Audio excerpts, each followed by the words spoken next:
નમસ્કાર મિત્રો, વિડીયોમાં તમારું સ્વાગત છે। જી હા મિત્રો, અત્યારે હાલ અમદાવાદમાં કાળો કહેર। જી હા મિત્રો, અમદાવાદના શિવરંજી 4 રસ્તા પર બસ અને બાઇક વચ્ચે ધડાકેભેર અકસ્માત સર્જાયો હતો, જેમાં બાઇક સવાર યુવતીનું કમકમાટી ભરી મોત નીપજ્યું છે।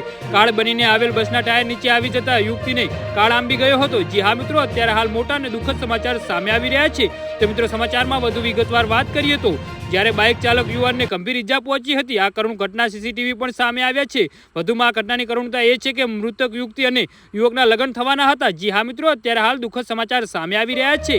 સીસીટીવીમાં હૃદયદ્રાવક અકસ્માતની ઘટના સામે આવી છે, જેમાં સિગ્નલ બંધ હોવાથી બાઇક સવાર ઊભા હતા ત્યારે પાછળથી પુરુષપાટ ઝડપે આવતી બસે જોરદાર ટક્કર મારી હતી। બસ ચાલકે સ્ટીયરિંગ પર કાબુ ન રાખી શક્યો હોવાનું સીસીટીવીમાં સ્પષ્ટ દેખાયું હતું। જી હા મિત્રો, અત્યારે હાલ મોટા સમાચાર સામે આવી રહ્યા છે। સિગ્નલ સમયે વાહન ઊભા રાખવા અંગેની સમજણનો ગંભીર મુદ્દો બહાર આવ્યો છે। બસ ચાલકની બેદરકારીના કારણે થયેલા અકસ્માતમાં યુવતીનું મૃત્યુ થતા પરિવારજનોમાં હેરાટી મચી છે। જી હા મિત્રો, તો આના વિશે તમારું શું કહેવું છે તો નીચે કોમેન્ટ બોક્સમાં જરૂરથી જણાવજો અને અમારી યુટ્યુબ ચેનલને સબસ્ક્રાઇબ કરવાનું ભૂલતા નહીં। વિડીયો પૂરો જોવા બદલ તમારો ખૂબ ખૂબ આભાર।